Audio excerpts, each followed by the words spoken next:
বিরক্ত হয়, সরব মনে হয় বোঝেন না ইঙ্গিত, ঠিক না? তো কতক্ষণ দাম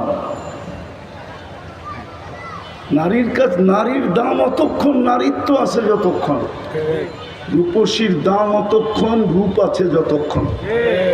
এই জন্যই তো 1 বৎসরের বেশি 2 বৎসর বিশ্ব সুন্দরী হওয়া যায় না। 1 বৎসর পার হইতে না হইতেই ওর রূপ খসা পড়া যায়, ঠিক না? 2য় বৎসর আবার নতুন তালাশ করে, আগেরটা শেষ। এরকম প্রত্যেক ব্যক্তির কাছে দাম কতক্ষণ দুনিয়াতে, কতক্ষণ দাম। আমরা কয়েকদিন আগেই দেখতাম মিডিয়াওয়ালারা তেল মারতে মারতে মারতে মারতে তেলের দাম বাড়ায় দিছিল, ঠিক না?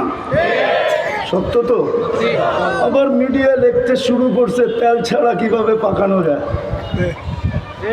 এখন ওই মিডিয়াকেই দেখতেছি স্বৈরাচার বলতে বলতে বলতে গলা শুকায় ফেলে, আবার মাঝে মাঝে খবরের মধ্যখানে পানিও খায়। মানুষের দাম কতক্ষণ,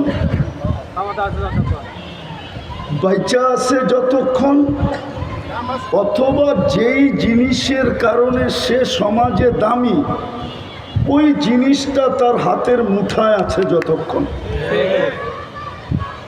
রাগ হয়ে যায় না? কেউ আবার সরকারি অফিসার, এক্স অফিসার থাকলে দেখা যায় আমাদের সমাজে যতক্ষণ চেয়ারে আছে ফাইল নিয়ে সবাইকে কানে ধরে ঘুরাইতেছে।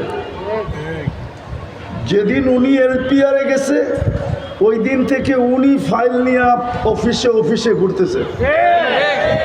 কলিগরা দেখে আর মুস্কি মুস্কি হাসে যে এতদিন তো তুমি সবাইরে কানে ধরে ঘুরাইতা, এইবার দেখো তোমার ঘুরতে কেমন মজা লাগে। তো চেয়ারে আছে দাম আছে। আমার এটা বুঝানোর জন্য আমি বুঝাইতে চাইতেছি আল্লাহর কাছে আপনি দামি কতটুকু। আল্লাহর কাছে যে দামি হবে সে চিরদিন দামি। আমি বেলাল রাদিয়াল্লাহু তাআলা আনহুর বাড়ি 6 বার দেখছি, 6 বারই আমার চোখে পানি আসছে। শুধু আমি একা না, যত দর্শক ছিল সবার চোখেই পানি। আমি জিজ্ঞেস করছি কাঁদো কেন? বলছে কেন কাঁদি এটাও বলতে পারি না। অথচ বেলাল রাদিয়াল্লাহু তাআলা আনহুর বাড়িটা ইথিওপিয়া।